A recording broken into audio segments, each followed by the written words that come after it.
Halo Sobat Manhwa, selamat datang kembali di channel YouTube yang upload videonya 100 tahun sekali. Pada video kali ini, kita akan melanjutkan cerita Manhwa Perang Overbreed Season 2 episode yang kedua. Buat yang masih bingung episode satunya yang mana, bisa cek playlist video. Di episode sebelumnya, Yuan Feng dan kawan-kawan berhasil memperluas wilayahnya setelah ngalahin bocil yang pakai hero baru tipe vampir. Dan di episode kali ini, Yuan Feng terlibat bentrok dengan musuh lama yaitu The Matchmaker. Bagaimana cara Yuan Feng melawan pemimpin kelompok The Matchmaker yang cukup OP ini? Meskipun manhwanya masih pakai bahasa Cina, tetap kita gaskan ke alur ceritanya.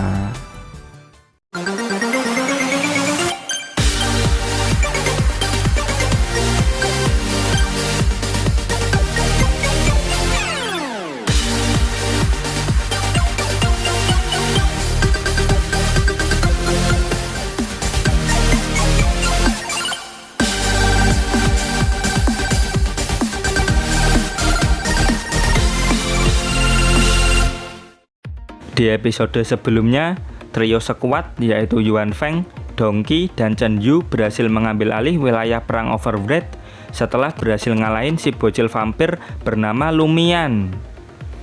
Saat ini di markas mereka, Yuan Feng berencana untuk meningkatkan beberapa bangunan Overbreed yang terlihat cukup menguntungkan. Biaya peningkatan bangunan Overbreed membutuhkan 10 need coin. Setelah ditingkatkan, bangunan tersebut akan menghasilkan 2 need coin per hari. Di sisi Dongqi, dia sudah menghitung jumlah bangunan yang mereka miliki. Jika ke-6 bangunan ini di-upgrade sekaligus, bukannya untung, mereka justru akan bangkrut. Sekarang sekuat mereka tidak memiliki sesuatu hal yang mendesak. Jadi peningkatan bangunan adalah strategi yang paling efisien untuk saat ini. Dan hal ini akan mendatangkan keuntungan 2 kali lipat di masa depan. Dongqi pun setuju dengan saran Yuan Feng. Dia juga penasaran sekuat apa Yuan Feng sekarang. Soalnya bisa ngalahin hero baru. Lagi fokus ningkatin bangunan Overbreed, tiba-tiba ada yang ngetok pintu. Dongqi berjalan ke arah pintu dan menyuruhnya masuk.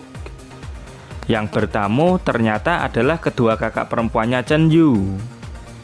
"Chen Yu, ada yang nyari ini," ujar Dongqi. Belum sempat nyeruput kopi, Chen Cheng langsung menerjang memeluk adik cowoknya itu. "Kayak kagak pernah ketemu bertahun-tahun, Jir," batin Yuan Feng. Padahal baru episode 1 kemarin ditinggal, tapi rasanya udah kayak ratusan tahun kagak ketemu. Chen Yu sih sebenarnya seneng-seneng aja dipeluk kayak gitu, tapi juga nggak di depan teman-temannya seperti ini. Apakah manhwa ini akan berubah ke genre incest? Ujar Yuan Feng. Tiba-tiba Chen Cheng mengamati Yuan Feng dari ujung kaki sampai ujung rambut. Chen Cheng baru pertama kali ini melihat secara langsung sahabat Chen Yu yang bernama Yuan Feng. Dari bentuk tubuh dan penampilannya, Yuan Feng adalah tipe pria favoritnya. Tangan Chen Cheng tiba-tiba ada yang nepis. Dongqi memarahi Chen Cheng karena bersikap kurang ajar. Dia juga menegaskan, meskipun Chen Cheng adalah kakak Chen Yu, tetap tidak diperbolehkan bersikap lancang seperti tadi. Chen Yu selaku kakak pertama meminta maaf ke Dongqi dan menasihati Chen Cheng untuk menjaga sikap. Lalu Chen Yu memperkenalkan namanya ke Yuan Feng. Chen Cheng juga dengan resmi memperkenalkan namanya ke Yuan Feng. Yuan Feng juga memperkenalkan dirinya dan tak lupa juga memperkenalkan Dongqi kepada Chen Yu dan Chen Cheng. "Walah, cuman buah-buahnya Yuan Feng toh," ujar Chen Cheng yang membuat Dongqi tambah ngamuk. "Bu-bu harus hormat sama tamu majikannya ya, jangan lancang kamu," imbuh Chen Cheng. Setelah itu, Chen Yu mengajak semuanya berhenti omong kosong dan fokus kepada urusan bisnis. Pertama-tama, Chen Yu ingin memastikan kondisi adiknya dulu. Soalnya ayah mereka sudah mengatur tugas baru buat Chen Yu. Kondisi Chen Yu sekarang, dirinya sudah berhasil menaklukkan 4 wilayah dan masih ada 8 wilayah lagi yang OTW dikuasai, meskipun 8 wilayah tersebut nggak penting-penting amat. Dengan ini, keluarga Chen sudah memiliki basis fondasi yang solid di kota Nanya. Chen Yao sangat bangga dengan kemajuan adiknya ini. Dan kemajuan tersebut tidak lepas dari adanya peran orang yang membantu Chen Yu, yaitu Yuan Feng. Chen Yu juga mengakui kalau Yuan Feng lah yang memiliki peran paling besar dalam hal ini. Chen Yao pun mengucapkan rasa terima kasih yang sangat besar kepada Yuan Feng atas nama keluarga Chen. Setelah mengucapkan terima kasih tersebut, mereka berdua mengajak Chen Yu balik ke kamar mereka untuk berbicara sesuatu yang lebih pribadi. "Selamat tinggal Yuan Feng dan Bu-abu," ujar Chen Cheng. "Bu-abu ndasmu," balas Dongki. Sejujurnya Dongki sangat kesal sama Chen Yao dan Chen Cheng. Soalnya mereka berdua menganggap Yuan Feng dan Dongki adalah salah satu antek-antek keluarga Chen. Tapi Yuan Feng tidak memikirkan hal itu. Yang dia pikirkan adalah tidak mungkin Chen Yao dan Chen Cheng datang kemari cuma mau bertemu dengan Chen Yu. Pasti ada alasan lain yang disembunyikan dari mereka. Malam harinya, Dongki dan Yuan Feng tidur dengan nyenyak.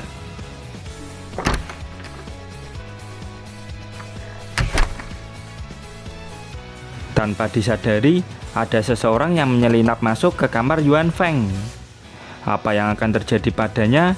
Kita lihat besok pagi.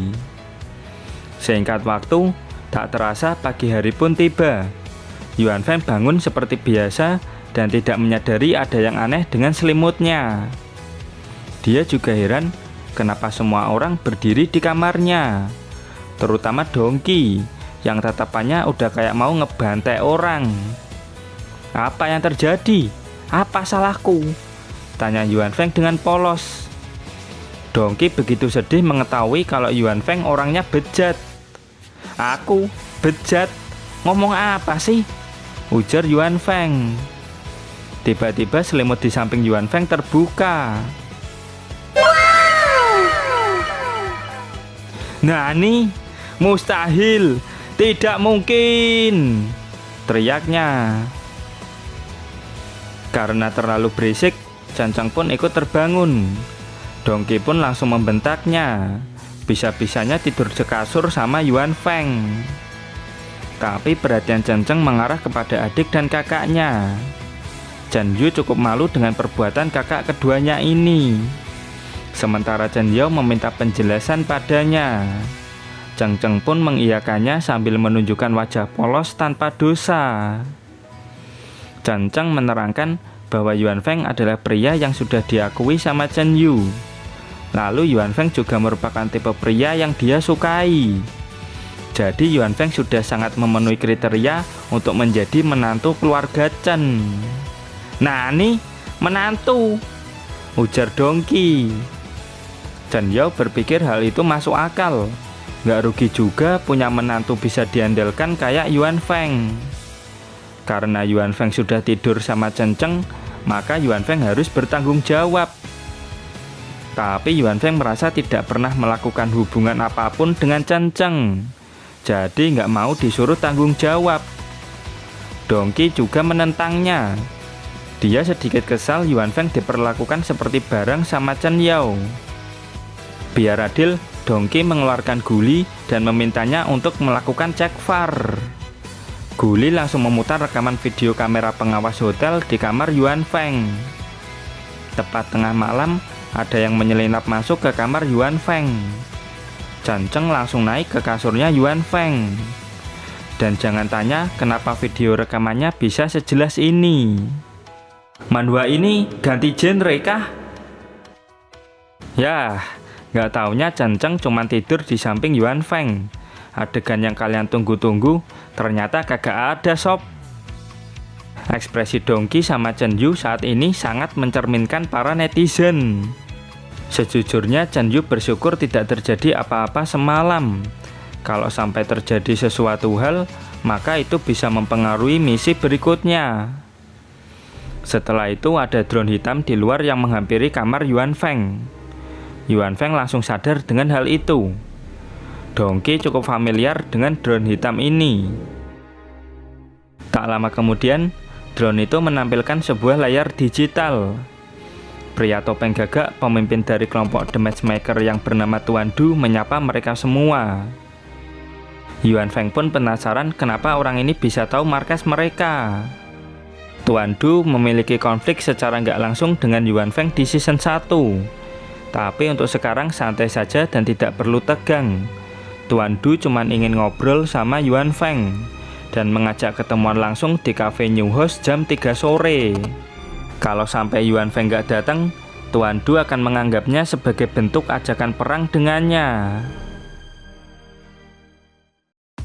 Beberapa saat kemudian, Chan Yu mengambil kesimpulan bahwa drone tadi cuma membawa pesan berupa rekaman video dari Tuan Du untuk disampaikan ke Yuan Feng. Kenapa Chan Yu bisa tahu kalau itu cuma rekaman video adalah karena Tuan Du sama sekali tidak menganggap keluarga Chen ada di situ.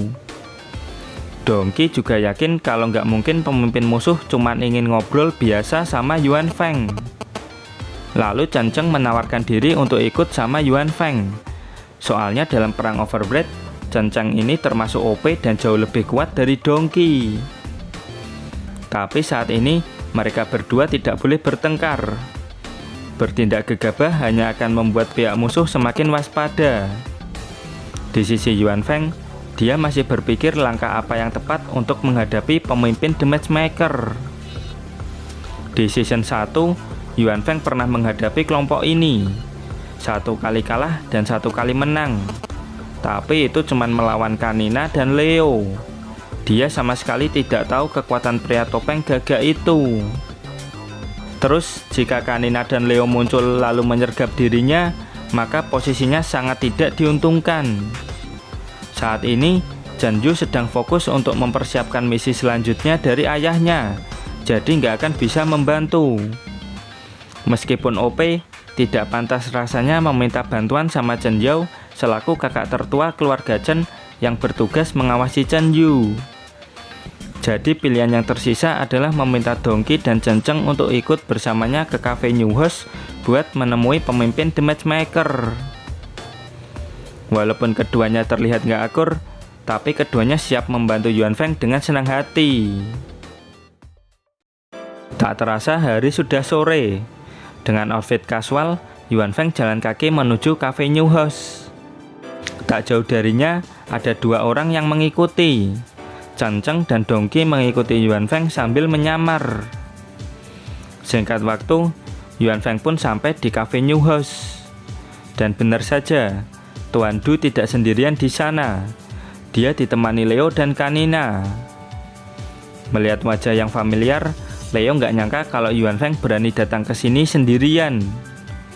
Lalu Tuan Du menyuruh Leo bersikap sopan. Mereka kemari untuk berbisnis dan kerjasama, bukan membahas sesuatu yang sudah terjadi di masa lalu.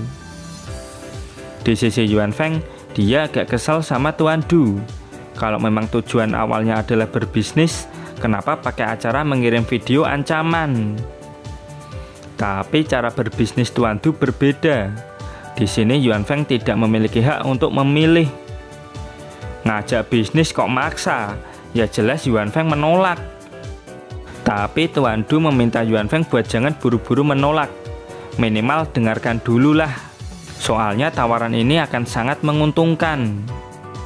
Yuan Feng pun duduk mendengar penjelasan dari Tuan Du.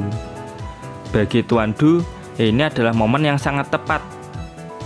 Tuan Du meminta Yuan Feng untuk tunduk padanya. Jika Yuan Feng bersedia, maka Tuan Du akan memberikan 5 wilayah dan 50 Nitcoin sebagai kompensasinya. Mendengar jumlah itu, membuat Leo dan Kanina terkejut.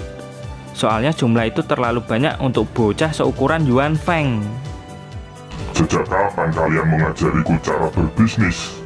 Bentak Tuan Du kepada Kanina dan Leo. Kompensasi tersebut membuat Yuan Feng cukup tergoda. Jika Yuan Feng setuju, mulai detik ini kelompok Yuan Feng bukanlah musuh The Matchmaker. Tapi sayang sekali, Yuan Feng menolaknya. Dengan tegas Yuan Feng bilang kalau dirinya tidak mau tunduk sama anjingnya konsorsium B seperti The Matchmaker. Kalau mau membuat dirinya tunduk, minimal bos besar sendiri yang datang dan memohon padanya. "Cari mati ya kau bocah brengsek," bentak Leo. Padahal sudah dikasih hati, tapi Yuan Feng malah pilih perang. The Matchmaker langsung mengaktifkan domain Overbreed dan memaksa Yuan Feng login ke dalam perang Overbreed dengan mereka bertiga. Sejak awal Yuan Feng sudah tahu kalau endingnya pasti perang. Dia pun login ke dalam perang Overbreed, bersiap menghadapi kelompok The Matchmaker untuk yang ketiga kalinya. Yuan Feng login ke dunia virtual medan perang hutan kematian.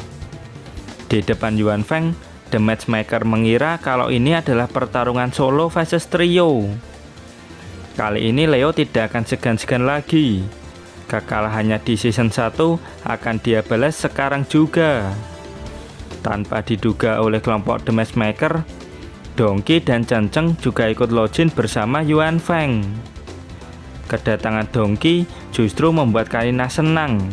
Soalnya dia juga bisa melakukan pembalasan atas kekalahannya di season 1. Kanina langsung memanggil Hon peliharaannya bersiap untuk bertarung.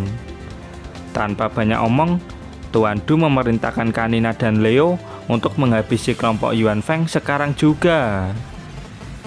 Kanina dan Leo menerjang ke arah kelompok Yuan Feng. Kelompok Yuan Feng juga bersiap menghadapi Kanina dan Leo.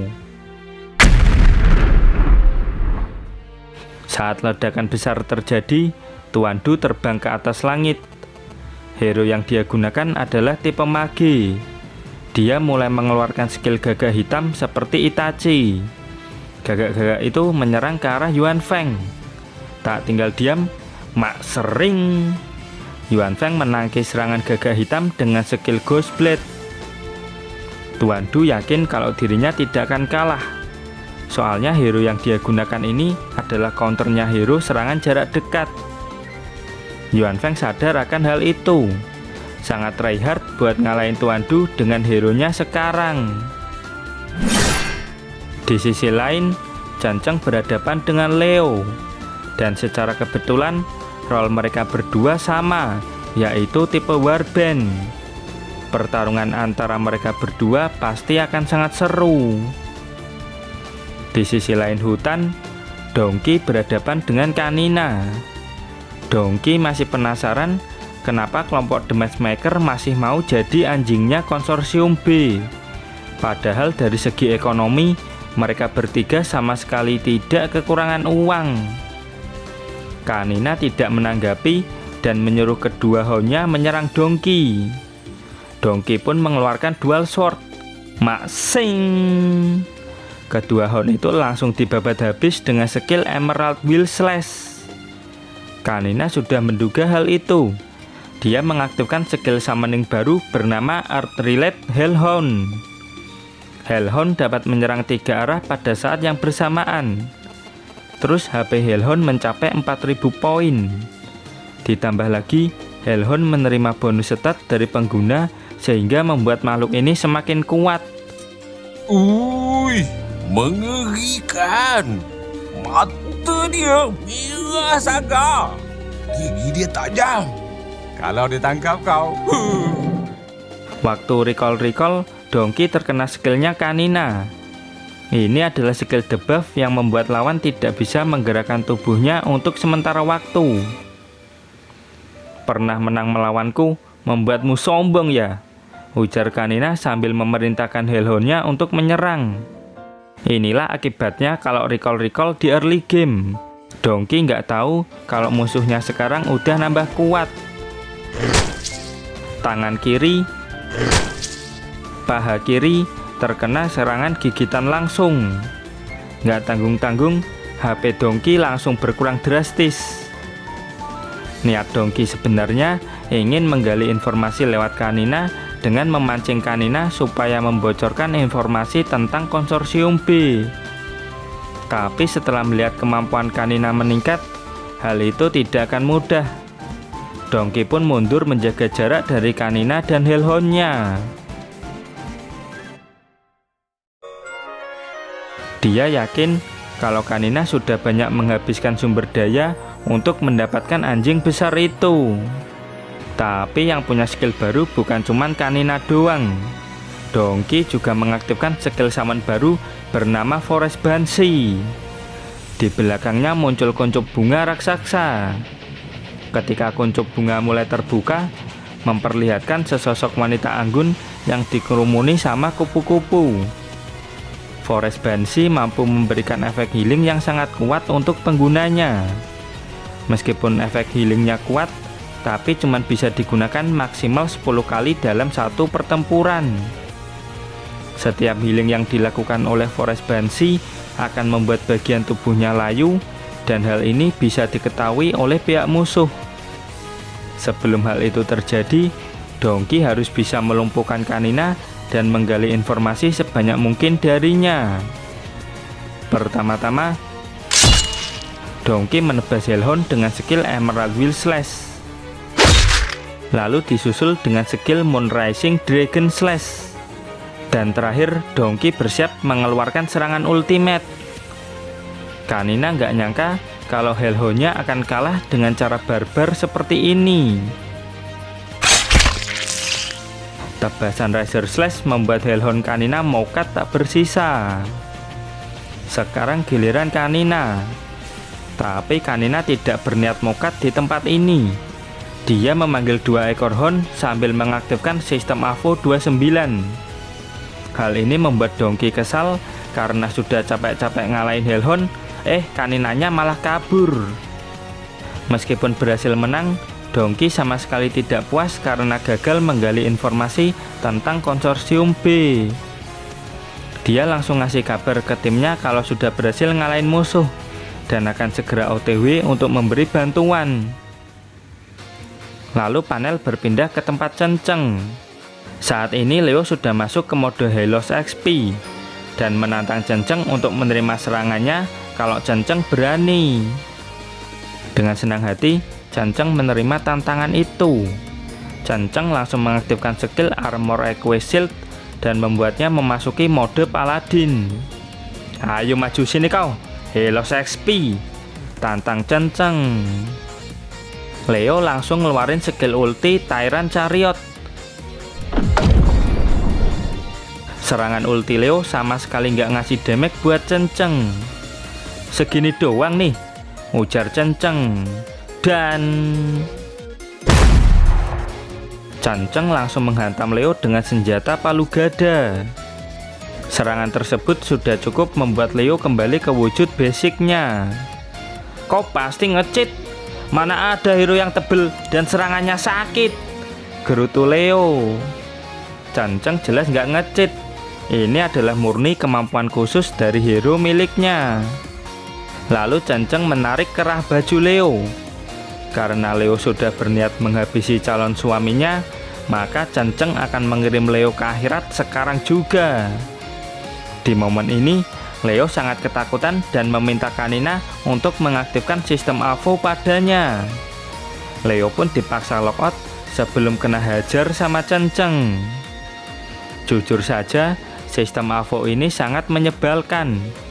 Tapi Cenceng mengetahui satu hal, kalau konsorsium B menilai tinggi kelompok The Matchmaker karena dibekali oleh AVO yang menurut informasi yang diperoleh sejauh ini, konsorsium B hanya memiliki 100 AVO.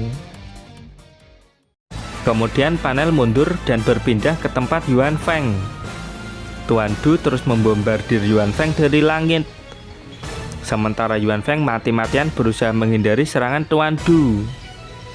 Di sisi Tuan Du, dia sudah berhasil mengurangi HP Yuan Feng sebesar 25%. Tinggal nunggu waktu aja sampai Yuan Feng benar-benar mokat.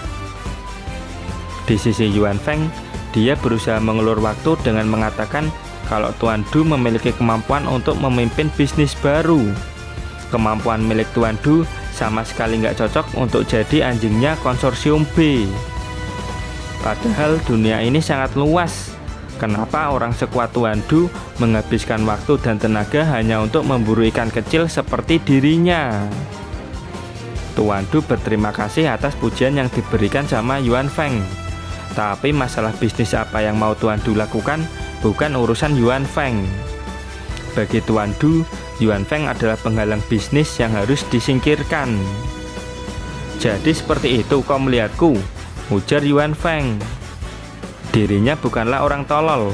Yuan Feng sengaja menyeret Tuan Du ke area ini, yaitu area kuburan. Sebenarnya Yuan Feng sudah tahu penempatan area-area yang ada di map hutan kematian ini. Sontak Tuan Du merasa keheranan. Soalnya penempatan area di dunia virtual itu random. Jadi mustahil ada player yang bisa mengetahui letak area-area di map dengan pasti. Di saat Tuan Du masih kebingungan, Yuan Feng menerjang ke arahnya. Namun sayang sekali, pukulan Yuan Feng berhasil ditahan dengan skill spiritual barrier sama Tuan Du. Cuman segini kemampuanmu, ujar Tuan Du sambil mencekik Yuan Feng. Ternyata Tuan Du terlalu berlebihan dalam menilai Yuan Feng.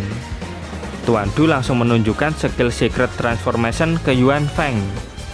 Tuan Du tidak berniat berlama-lama bermain dengan Yuan Feng. Dengan wujud ini, skill yang dimiliki Tuan Du menjadi lebih kuat dari sebelumnya. Tamat sudah riwayatmu bocah, ujar Tuan Du dengan penuh percaya diri. Melihat transformasi Tuan Du, Yuan Feng sama sekali nggak panik. Yuan Feng langsung mengaktifkan support sistem Grim Reaper Androsia. Yuan Feng mengerahkan sabit merah darah dan mulai menghadapi Tuan Du dengan lebih serius. Sementara itu, Tuan Du sudah selesai menciptakan lingkaran sihir di langit.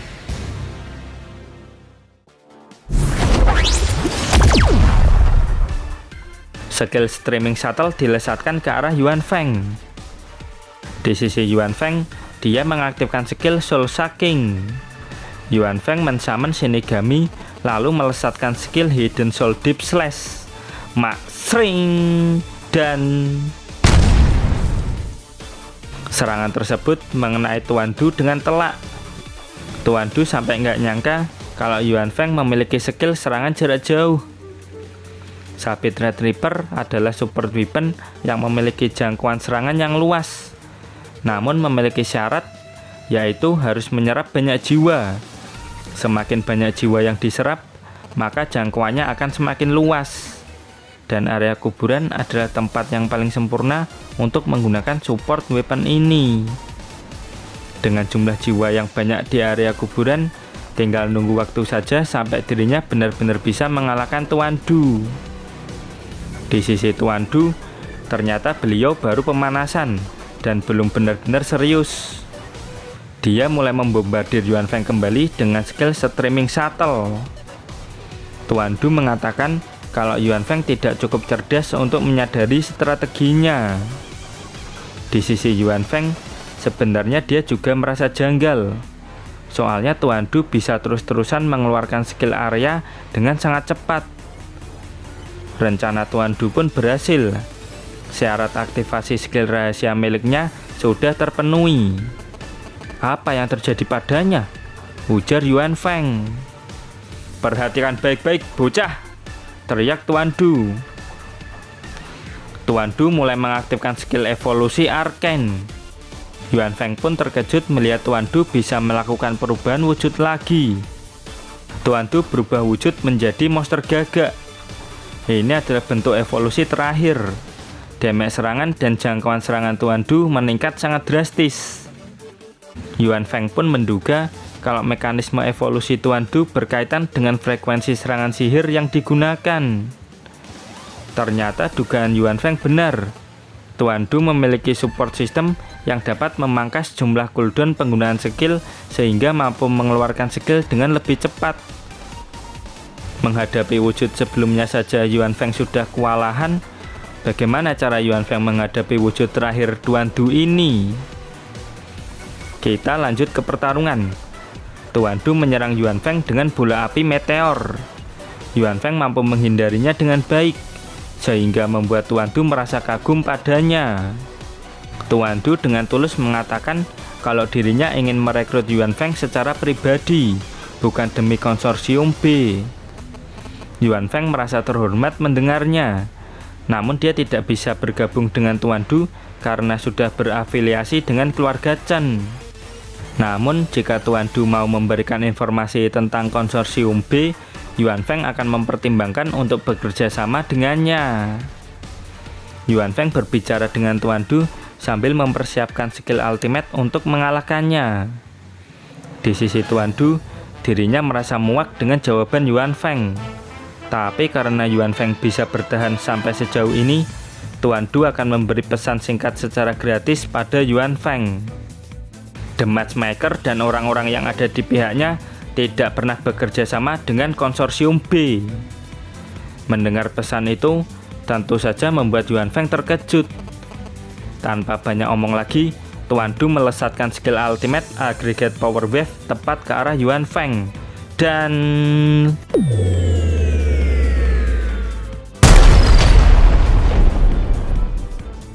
selamat tinggal bocah, ujar Tuan Du. Tapi saat Tuan Du turun untuk memastikan kematian Yuan Feng, dia tidak menemukan tubuh Yuan Feng. Selain itu, notifikasi kemenangan tak kunjung muncul. Tiba-tiba, dawas! Shinigami merah menyerang dari belakang Tuan Du. Hero yang digunakan Tuan Du adalah magi. Sangat tidak diuntungkan kalau melakukan pertarungan jarak dekat melawan tipe assassin. Namun percuma saja, Yuan Feng sudah menunggu momen ini. Momen di mana Tuan Du terbang rendah. Dawas! Momen seperti ini tidak disia-siakan sama Yuan Feng. Tepat setelah Tuan Du mendarat di tanah, Yuan Feng mengaktifkan skill Abyss Hopeless. Tangan tengkorak langsung menangkap Tuan Du dan memberikan damage kecil secara terus-menerus hingga membuat HP-nya turun sampai 10%. Bocah, kalau kau menghabisiku sekarang, The Matchmaker dan aliansinya tidak akan tinggal diam, ancam Tuan Du. Namun Yuan Feng sudah nggak peduli dengan hal itu. Karena sudah terpojok, Tuan Du tidak berniat mokat sendirian. Yuan Feng pun mengaktifkan skill ultimate Eye of Dead God. Jelep. Dengan mengorbankan HP-nya sendiri sampai tersisa 1%, skill ini mampu memberikan serangan final yang mampu mengakhiri Tuan Du. Di saat yang bersamaan juga, Tuan Du melepaskan skill Arcane Annihilation Bomb. Dan pertarungan pun berakhir dengan kekalahan Tuan Du. Setelah mengerahkan semuanya, akhirnya Yuan Feng berhasil menang. Chen Cheng dan Dongqi baru datang di saat semuanya sudah berakhir. Setelah itu Yuan Feng pun tidak sadarkan diri. Chip overload milik Yuan Feng juga mengalami kerusakan. Kemudian muncul sebuah ingatan di sebuah laboratorium. Di sana diperlihatkan dua orang peneliti sedang membaca sebuah dokumen yang kelihatan sangat penting. Siapa mereka berdua? Ingatan apa ini? Apa yang terjadi padaku? Batin Yuan Feng. Di tengah kesadarannya yang mulai pudar, Dongqi terus meneriaki namanya. Singkat waktu, Yuan Feng dibawa kembali pulang ke hotel. Setelah istirahat cukup lama, Yuan Feng menunjukkan tanda-tanda mulai sadar. Saat bangun, dirinya sudah mendapati ada di kamar hotelnya. Dongqi juga terlihat tidur lelap di sampingnya. Tak lama kemudian, Dongqi ikut terbangun. Dia begitu terkejut melihat Yuan Feng sudah sadar. Selamat pagi. Malam deng, ujar Yuan Feng tanpa dosa. Dongqi langsung melompat memeluk Yuan Feng. Bagaimana nggak seneng lihat Yuan Feng sadar? Ternyata Yuan Feng sudah koma seharian penuh sejak pertarungan terakhir melawan Tuan Du. Dan Yuan Feng masih penasaran dengan ingatan yang dia dapatkan saat kritis sebelumnya. Itu ingatan dirinya atau ingatan orang lain? Lalu Yuan Feng meminta maaf sudah membuat Dongqi khawatir. Dongqi cukup senang melihat Yuan Feng sudah sadar kembali. Dia pun berniat memanggil dan memberitahu semuanya.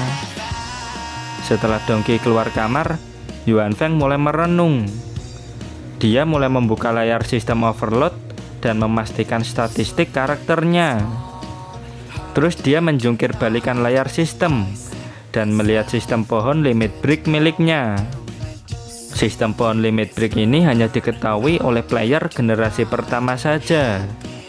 Bahkan player generasi kedua dan generasi ketiga tidak tahu mengenai sistem ini. Kemudian Yuan Feng mengambil buah apel dan melemparnya ke sisi lain kamar. Maksud, Yuan Feng berhasil menangkap apel tersebut dengan sigap.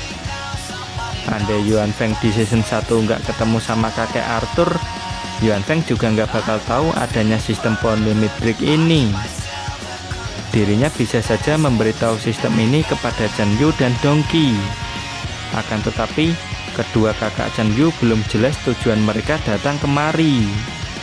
Untuk meminimalisir segala resiko, alangkah bijaknya kalau Yuan Feng tidak memberitahukan keberadaan sistem pohon limit break kepada mereka berdua untuk saat ini. Dan sayang sekali, perang Overbreed Season 2 pun berakhir sampai di sini. Tapi sebelum kita tutup videonya, silakan simak beberapa indeks penting pada episode kali ini. Yang pertama ada sistem overload. Di era sekarang, hampir 90% orang memiliki chip konduksi saraf yang ditanamkan di tulang belakang mereka. Chip tersebut digunakan untuk memasang beberapa aplikasi antarmuka human machine. Setelah mengunduh data Overbreed, player atau yang biasa disebut Lord dapat menggunakan chip konduksi saraf tersebut untuk memulai sistem overload. Chip itu memungkinkan seseorang untuk memasuki dunia virtual dengan seluruh tubuh dan pikiran mereka. Di ruang virtual tersebut, mereka merasakan hal yang sama seperti di dunia nyata.